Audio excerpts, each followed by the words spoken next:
this gospel, because it's a parable, Jesus told it because it has many different layers of meaning. It's something that is meant to be understood, not just for what's at face value. And to understand this story, sometimes it's kind of difficult, especially because when you look at the Gospel of Matthew, there's a part right after this, and some consider it part of the same gospel, where Jesus then pulls the apostles aside and talks to them a little bit about the purpose of parables. But then supposedly he gives an explanation for what the different symbols are in the parable. But when you look at it, the explanation doesn't make sense. The symbols keep crossing back and forth as to whether believers are the seed or the ground or whatever the situations might be. Scripture scholars believe that explanation was added on at a later time, that it wasn't part of the original story, that the purpose of the parable, as Jesus told it, was to make a point about the generosity of God in his kingdom. Because, Jesus knew his audience. Okay, he knew that most of them were poor. Most of them were, quote unquote, peasants. And even the ones that weren't farmers, although there were probably quite a few, not so much farmers in terms of owning the land, but nevertheless having to work the land for a little bit of pay, they were familiar with the imagery. I read a commentary that said, because most of them were poor, then it just says a sower went out to sow. It didn't say if he was a wealthy man who was sowing, his own field, or if he was a poor tenant farmer.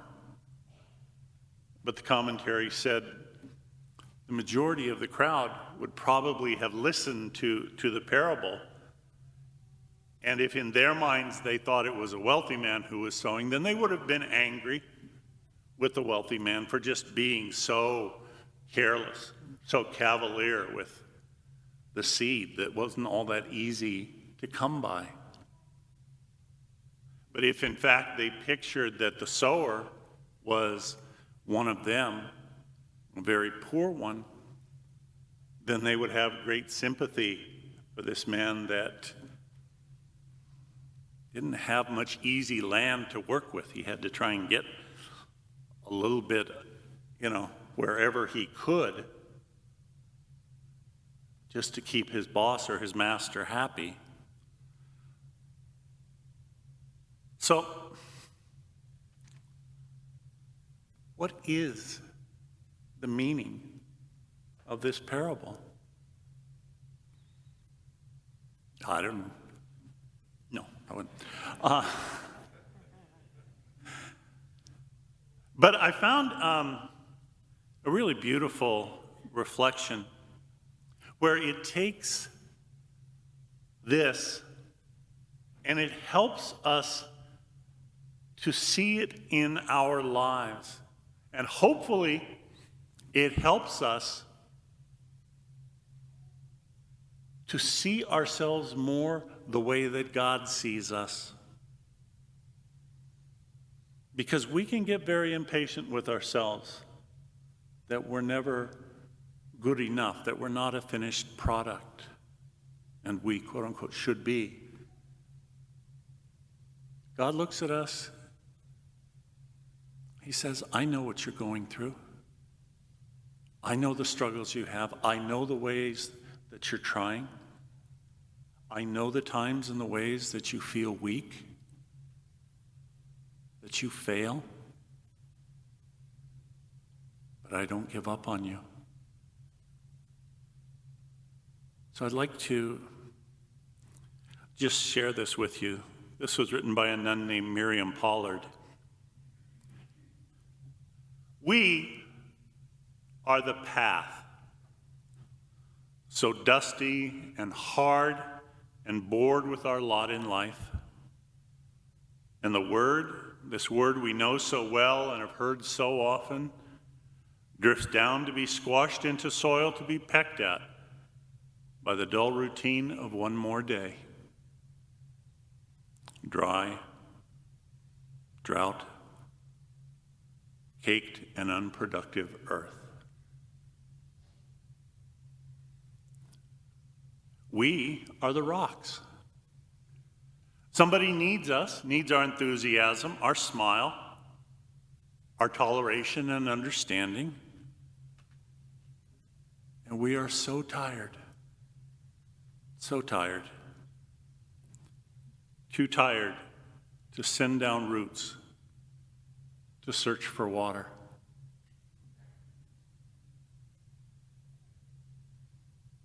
We are a bed of thorns. Don't you feel that way sometime? If only for a little while? Cranky and sensitive to every noise, grouchy, intolerant. Why can't they sing right? Why can't they keep quiet when I have a headache? Why does the dog bark?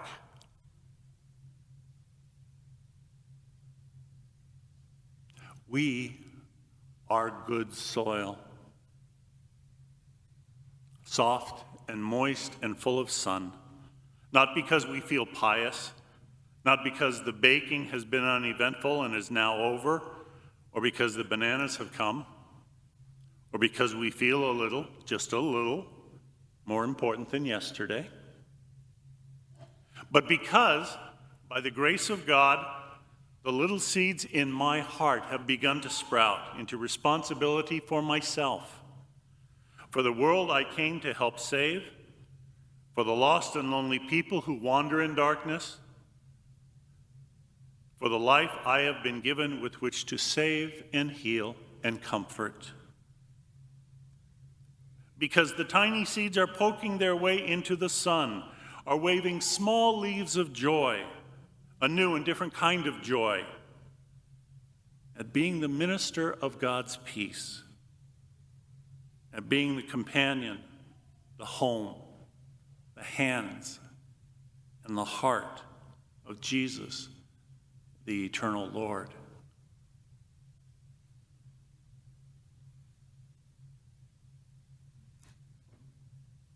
So in some ways, our lives, we're all of those things in the parable. And God knows that. And God is fine with it. Because the real purpose of the parable, as Jesus told it, was to make an ending that seemed outrageous, that would just catch people's attention. Those who farmed, they knew every time that you would go and you would scatter and you would get a field ready and plant it, that if you were lucky, you would get maybe 3-5-time return on your work. So when Jesus says, some fell on rich soil and produced fruit 100 or 60 or 30-fold, that's when the crowd went, he's crazy. You can't do that. You can't get that. Jesus was speaking about the kingdom, the power of God's love for us, the harvest that is slowly continuing and will keep continuing.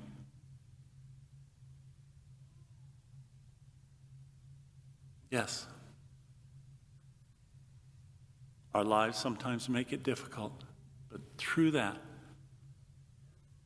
those seeds that God has planted in our hearts are growing. We will be part of that 100-fold harvest.